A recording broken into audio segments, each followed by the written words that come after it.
Charles, along with Gary Stein and our very special guest, and you'll be hearing from Boyd Martin in momentarily.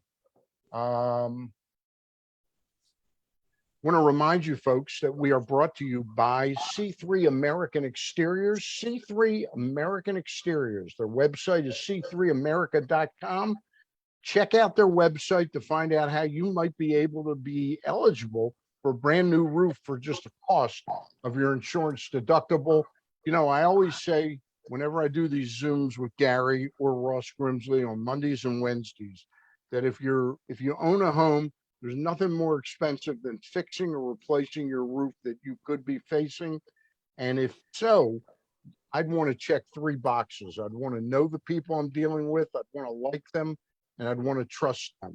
And those three boxes, thank you, Gary, for the assist. Yeah, those all three boxes get checked for me by C3 America. All right, c3america.com, C3 American Exteriors. Joining us right now is somebody I don't know a lot of our viewers are going to be familiar with. He's a handsome young man. His name is Boyd Martin. And the reason we have Boyd Martin on, Boyd, is that Maryland is about to step in to a very elite company around the world with the Maryland 5-star event, which starts next week out at Fair Hill. Tell us a little bit about what Maryland and the neighboring states that can come and visit have in store for them. Well, thanks, guys. It's an honor to be on your show, Stan and Gary. Thank you. Next week's it's a massive event. It's one of there's only 6 or 7 of these competitions in the world. It's called the 5-star level 3-day event, and it's basically a triathlon. It's a triathlon on horses. So the first day, which will be on Thursday and Friday, is the dressage, where you got to get dressed up in a nice coat and tie, and you got to sort of do the ballet routine, which is sort of the floor performance in front of judges with your horse. This is kind of like figure skating in the Olympics or something. Wow. Yeah, only it's exactly, rider Stan. on horse. Yep. Yeah, exactly, mate. Except you're sitting on an animal, and you've got a couple of judges. Everyone's sort of performing the same sort of floor routine like gymnasts. Now, the next day, which is Saturday, that's the exciting day, and that's the cross country. It's a 4-mile course through the beautiful rolling hills of Fair Hill in Cecil County. About 36 or 40 jumps that are massively tall, big and wide. You've got to jump your horse over water and over ditches and over mounds. And this is the thrills and the spills of the competition. This is basically the make or break of the contest. The third day, which is the final day, is the show jumping, which is basically in a stadium over the coloured poles, where, you know, the first day your horse has to be a ballerina. The second day, it has to be brave as a lion, and then the third day, it's got to be very careful and sharp and jump around the stadium. So the winner is basically the horse and rider. It's the same horse and the same rider that performs the best over all 3 days. I did a little bit of research, and this Maryland 5-star event at Fair Hill is now the 7th 5-star event in the world. The others are in Pau, France, Adelaide, Australia, Lexington, Kentucky, Lumilun, Germany, and Burley and Badminton, just like it sounds, Badminton in Great Britain. So this is pretty highfalutin company. I'm going to ask you the first question that really kind of struck me today. All the times I've followed events, was the fact that at the end of the event, if you're the winner, the horse doesn't really get mentioned like in the Triple Crown in the United States in thoroughbred racing. We would know that the winner was, Pharaoh's Ruler won the Triple Crown. But in this, it would be Boyd Martin won the 3-day event, correct? Probably not correct, Stan. You got to do your research, mate. It's the rider and the horse is a team. So Okay. so basically, the rider wouldn't be any good without his horse, and the horse wouldn't be any good without the rider. So Well, that's the way I think the of it. When I was yeah, researching the event in Kentucky, one of the world's best riders is Oliver Towan. The Townsend, yeah, write-up said that he won the championship. So in other yeah. words, the horse and the rider get equal billing. Yeah, that's right, mate. His horse, he's got the same horse coming out to Maryland 5 Star. Actually, there's huge prize money at Maryland. There's $300,000 purse. So Oliver Townend's actually bringing the horse that won Kentucky. He's going to be a hot ticket there. But there's also a lot of other top American horses. There's some French riders, some English riders. They're coming from all corners of the world, and they've got to fly their horses in. I think they land in JFK Airport, and then they'll all come down to do battle at the event next week. And just to go back on your point, it is a horse and rider combination. So really, the horse and the rider have to compete in all 3 phases, and the champion would be the team of the horse and the rider. Okay. Yeah. Yeah. So Boyd, first of all, thanks for doing this. Number one, like Stan alluded to before, neither he nor I are very experienced in this sport, but very interested in the sport. So I want to go back a little bit and kind of like get a little background on you. I think, in this country, even though most people can't identify with the jockey, they know who the jockeys are and they know what a jockey is.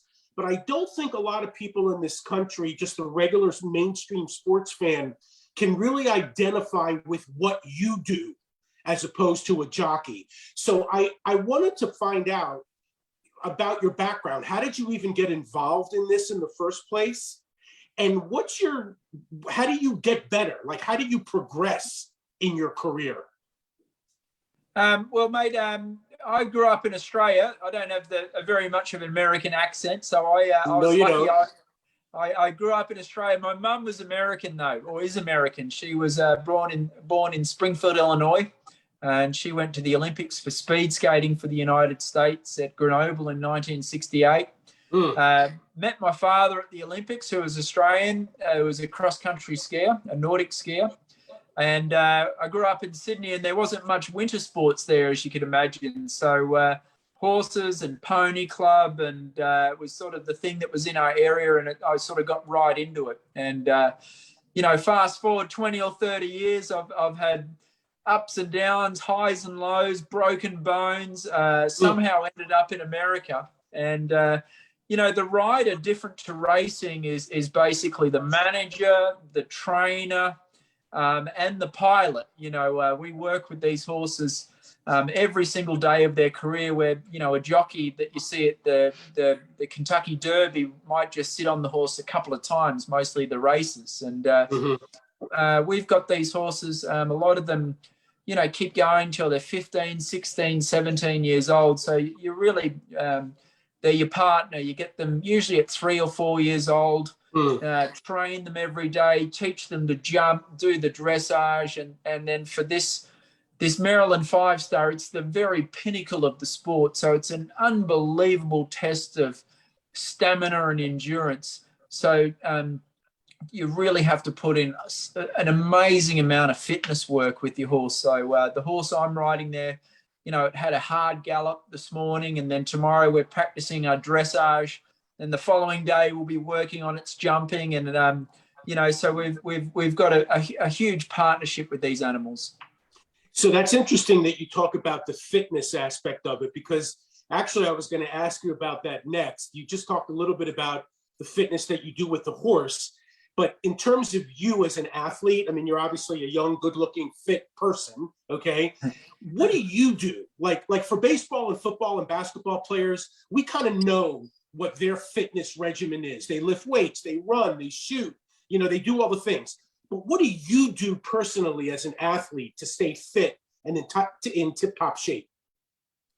Well, first things first is it is an endurance sport. So the lighter the rider is, the less the poor old horse has to gallop around with on the back. So I mean the majority of riders will definitely try and get their weight down. Now there's not a weight limit like there is in racing, but definitely the lighter you are, the easier it is for your horse to jump all these jumps at speed. So diet's important. For me, I'm getting on a little bit now. I'm sort of 42, core strength, I think, is a huge thing. So, we'd probably work out 3 or 4 mornings a week, a lot of strength exercises, and you need to be limber and active. So I did yoga and stretching this morning. Basically when you're young, you're bulletproof, and you can keep going on any sort of lifestyle. But as you get older, as you know, it's harder to bounce back. There's a lot of injuries, with the falls and tumbles you have. And, so I think having strength, light body weight, and a little bit of, mobility all comes in handy. If you think of the rider on top of this horse as it's jumping these big jumps and you're getting sort of flung around left and right. Good balance, strength, and a little bit of a partnership with the horse, in the sense of you sort of got to be thinking what that horse is thinking, and the horse has got to be thinking what you're thinking. Mm-hmm.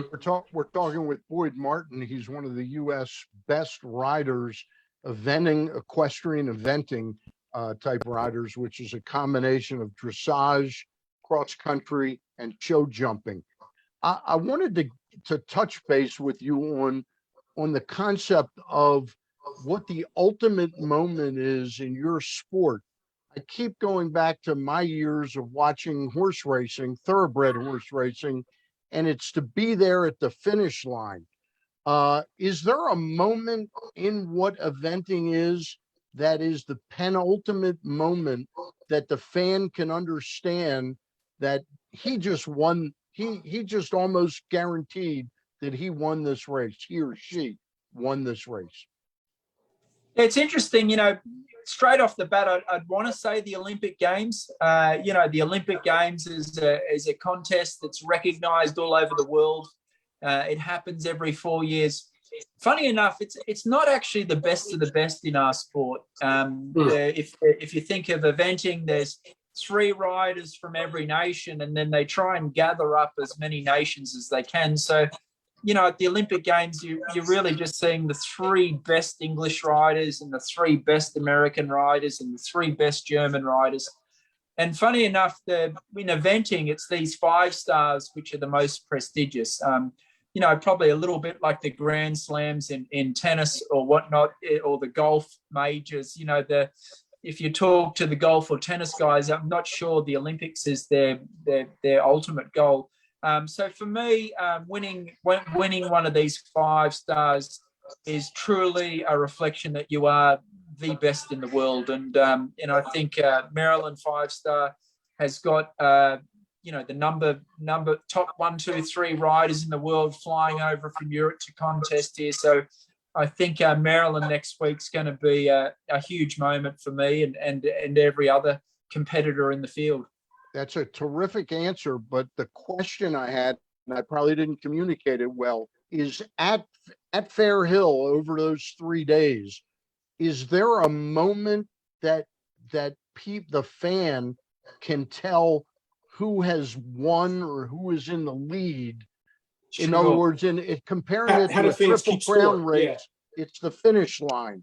I get what you're saying. So the way it's scored is the first 2 days is actually dressage, and then the riders will get sort of ranked with their score, 1st, 2nd, 3rd, 4th, and I think there's 52 horses in it.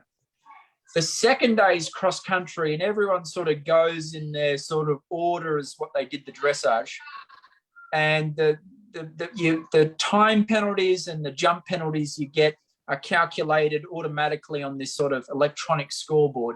And that would be the most exciting day. Now, the show jumping, the 3rd day, it's reverse order. So basically the worst person show jumps first, and then the next worst person show jumps second, and all the way up. And the last sort of top 10 horses that go in are ranked first to 10th.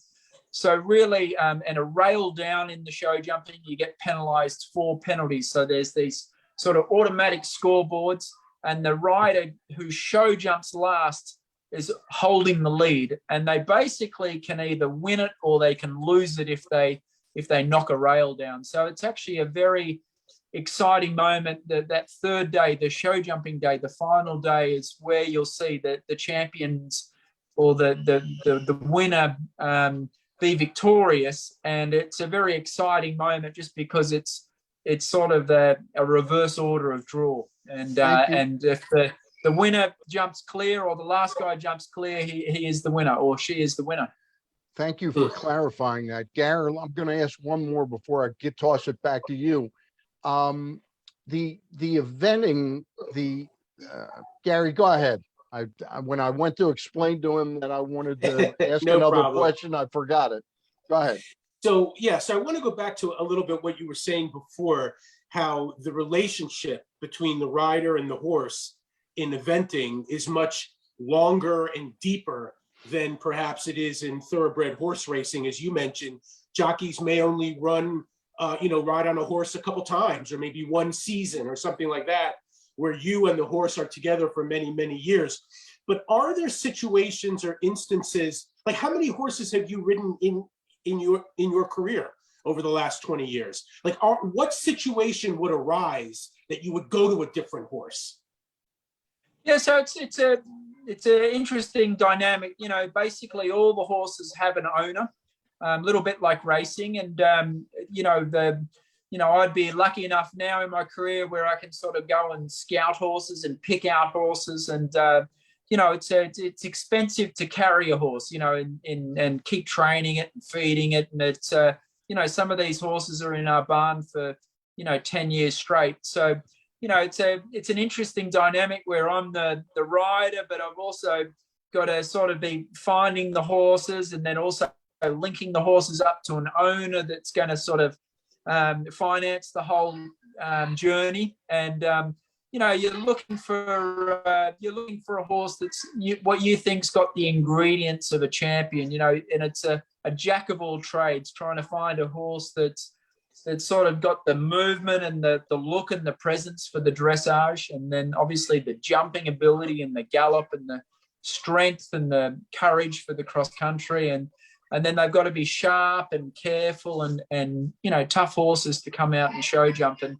it's a long journey. Like it takes about 8 years to take a sort of a 4-year-old or a horse that's retired from racing, retrain it and sort of take it up the levels. It's the level that's going to be at the Maryland 5 Stars right up here, and it's takes years and years and years of lower level events and smaller jumps, and slowly but surely giving them experience and exposure to all the different things that they're going to face at Maryland. Mm-hmm.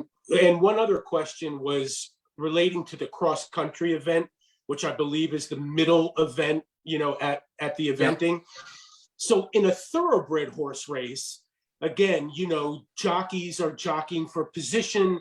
There's a lot of strategy involved. You may want to try to get to the rail, whatever it is. There may be some, like you may cut a horse off. I mean, there are strategic decisions that need to be made, sometimes to the detriment of one horse, to the betterment of another. My question in cross country, does that also exist? Is it strategic, or what is the strategy behind winning that type of race? So basically, it's you against the course, and what the designer does is every jump looks different. Some are off a tight turn, some only have a small window to get through. Some you got to sort of jump through a keyhole, and then you have to do this course within a time. It's usually around 11 minutes, and to get your horse around this course under 11 minutes. You have to go flat out. Now, it's not just going really, really fast. It's about taking tight turns. There's some jumps that you have to slow right down to. You also have to sort of pace your animal. Like a over 4 miles, if you go really, really fast at the beginning, the horse gets exhausted and tired. And then the course designer builds like these sort of turning questions where, a horse that's exhausted won't get through it. So it's, when you talk about strategy, it's knowing your animal. Some horses are wild and fast, and you've got to try and ride them calmly. Some of them aren't that fast, so you've got to try and stay on an even rhythm the whole way around the course. And strategy-wise, I think sometimes the ground gets chopped up, and you might want to actually take your horse on slightly different paths to the other horses. And you can also watch to see how the other horses are taking the course on. So. Right. So you don't compete against all the other horses together. It's one horse at a time. One horse at a time. They usually go Gotcha. out every 4 minutes. So it's just one horse at a time. The cross country will last for probably 5 or 6 hours. So it's, the conditions can change too. Like if I've seen competitions where it starts pouring with rain halfway through the day, and it's a huge advantage going in the morning. And then obviously as the day goes on, the ground gets chewed up and chopped up a bit. But there is, a lot of information that you can learn by watching some of the early horses go and see how the horses are reading the fences and whatnot. The question I was going to ask you that popped out of my head that quick was, this is a 5-star event. Gary and I first became aware of Fair Hill attempting to get a 4-star event a couple of years ago. They were actually successful in gaining the 4-star, but they then quickly found out that they could try for a 5-star, and they did. So we never had the 4-star. So the most we've ever had at Fair Hill was a 3-star. What is really the difference? I get that it's going to be more, the purses are going to be bigger at a 5-star, but what differentiates it? Are the jumps harder? Is the timing on the cross country a little shorter? Are there ways that they make a 5-star something greater than a 3-star? Yeah, so basically, it's a good question, Stan. So the dressage, which is the first day, is much more complicated. Like the movements that you have to perform is the horses have to, do these flying lead change, and they have to go sideways. The degree of difficulty is much, much harder. The cross country, that the course is longer in distance. The time that you have to get around the course, or the speed you have to go, is much faster. And the degree of difficulty, the degree of difficulty of the jumps is unbelievably substantially more difficult than the other levels. So, okay. The other thing in American horse racing, and I know I keep going back to that, and I don't mean to insult you by talking, but that's what I know, is most races, like a Triple Crown race, all the weight on the horse are going to be the same. In other words, the jockey, the combination of the jockey and the weight they might put in the saddlebag or whatever is going to make it 126 pounds. There's no kind of weight limitation. Jockeys or riders in your eventing can be dramatically different in size, correct? Yeah, you're dead right. And the riders are all come in all different shapes and sizes. But I mean, the riders at this level of competition, they're all going to be pretty skinny and fit and lean. When you're talking about the lower level of the sport, or the amateurs or the kids getting into the sport at the lower level over the smaller jumps, it doesn't have that much of an impact, just because the speeds aren't that high and the distances aren't that long. But yeah, for sure, it is a huge advantage if you can be as light as you can and make it as easy as possible for your horse. I'm going to ask you one more now, and then Gary can ask a couple, and I got one more to kind of close out. And we really appreciate your time on this. Gary, go ahead. So I'm going to read off to the side here. I have another computer, Boyd, and I'm going to read, not word for word, but from a press release from Fair Hill. I guess they must have released it last week. about the event coming up, and they're citing such riders as Zara Tyndall and Asti. I hope I'm pronouncing this right.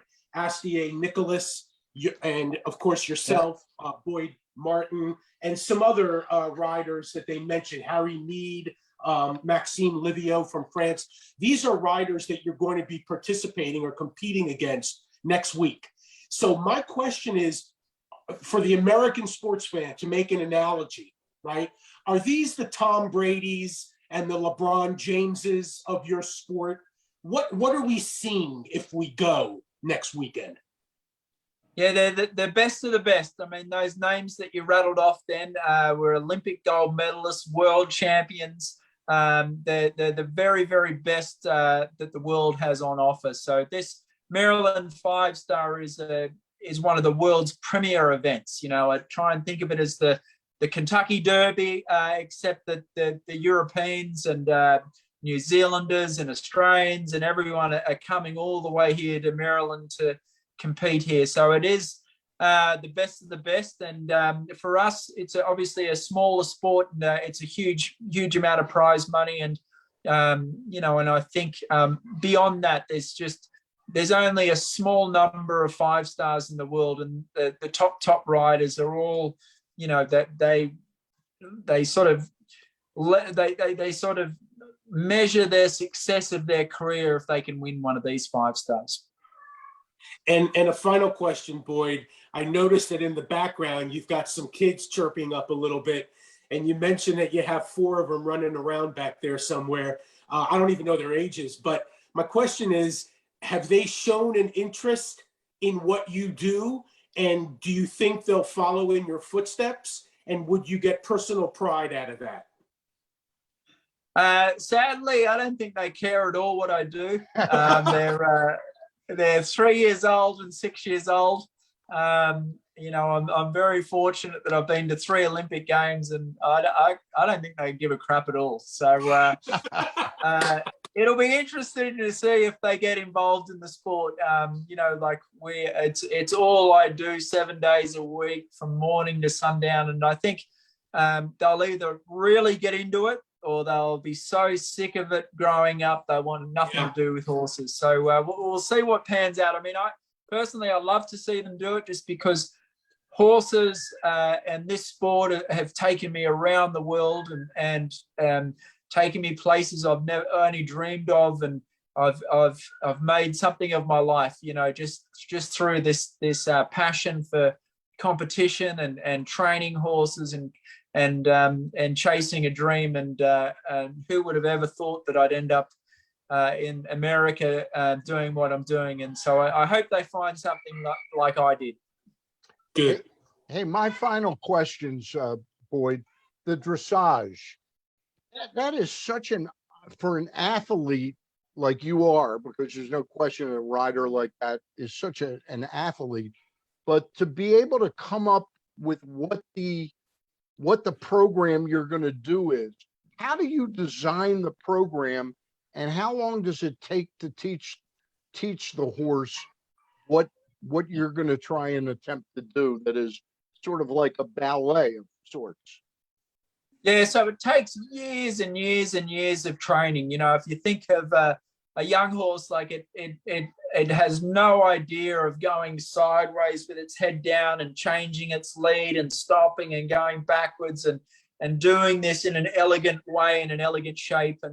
And so it takes decades. Well, not decades. It takes 8-9 years to get them trained to this point where they can perform these movements. And interestingly enough, in the competition stand, as everyone does the same dressage test, so it's the exact same routine. Okay, I did not know every single horse. So the judge, there's 3 judges, and they're all judging the same movements for the same horses. So you know, for all the horses in the competition, they all have to do the exact same dressage test, the exact same cross-country course, and the exact same show jumping round. So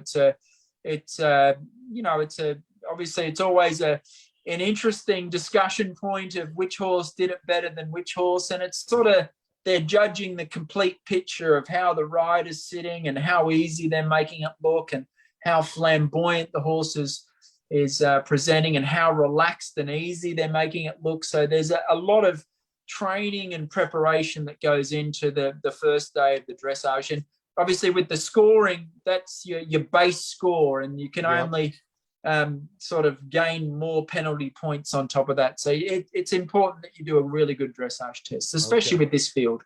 All right. Now, the other question is the calculation. You told us before we went on the air with this that you're in Pennsylvania right now. So clearly that's not an incredibly expensive endeavor to come over to Maryland. But let's say you were contemplating, you had a horse that you thought could win in Great Britain or in Adelaide, Australia.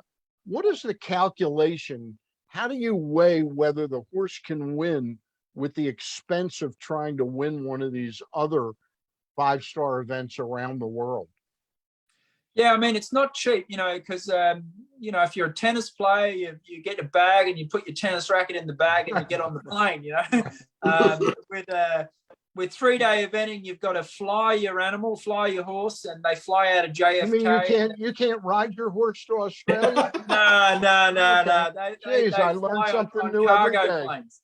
So it costs you about 10 grand to get them to England or France or Ireland or Holland or whatnot. And obviously you got to calculate whether you've got a good chance of winning some prize money to cover that cost. And, I think there's, there's also this thrill of competing against the best in the world. And I think obviously you've got to try and make a way of paying for itself. But there's been a couple of overseas trips where I've definitely come out behind. But you've got to be in it to win it. You've hopefully got some great supporters and some owners behind the horses that are going to help you out on the journey. And there is this competitive sport's an amazing thing where you sort of get to the point where you feel like you've got a chance and you're just willing to do whatever it takes to get to see how you match up against the best in the world. Hey, great answer. We appreciate your time. I've got one last question to ask you, and that is every time I've said that what I'm going to ask another question, I've forgotten my question, Boyd. But no, the question was, you said you were 42 years old. What is left for Boyd Martin once he says, you know what? I'm not gonna ride anymore. I'm not gonna be on the horse.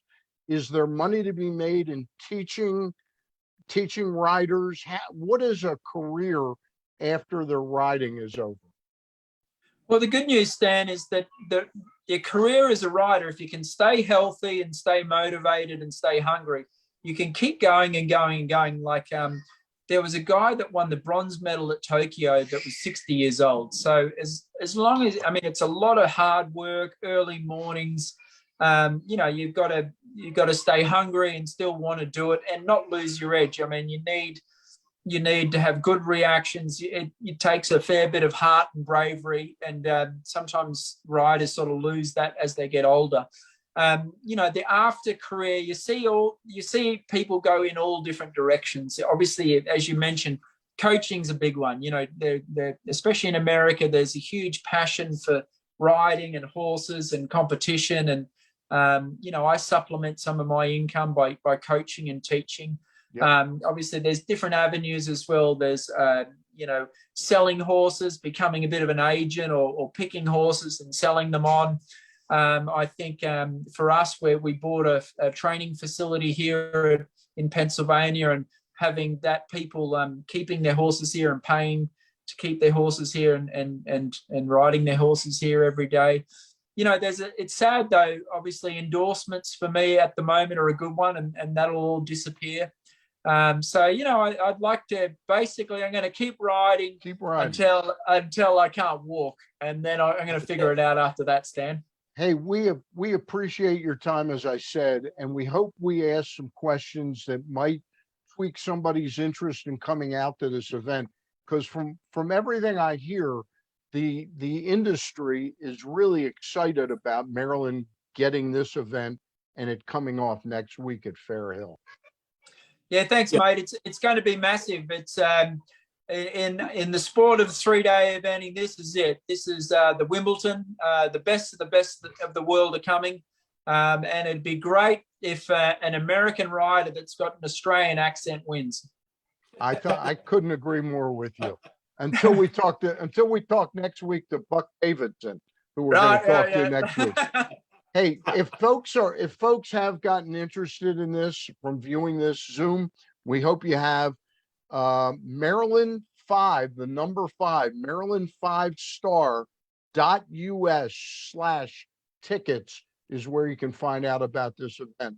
Again, Boyd Martin has been our guest. Next week, we've got Buck Davidson, another rider who will be competing in the Maryland 5-star next week. Boyd, we really appreciate it. Thank you, Thanks, Boyd. guys. Enjoy it. All right. And Thanks we for having remind me. you that this Zoom is brought to you by C3 American. You got that. C3 American Exteriors. That's right. If you need a new roof, and boy, you don't have to sit through and listen to this, but if you want to, you can, because we'll get you a free roof sometime. But C3 American Exteriors is our sponsor of these Zooms on every Monday and Wednesday night. And as I say at the beginning and the end, if you own a home, you will have no more expensive cost than fixing or replacing your roof. And if you've got that kind of cost coming at you, you need to work with somebody you like, somebody you know, somebody you trust. They check all 3 boxes for me. Check out their website, c3america.com. For Boyd Martin, Gary Stein, I'm Stan the Fan Charles, and we'll see you down the road. Thanks, guys. Thank you. Thank you.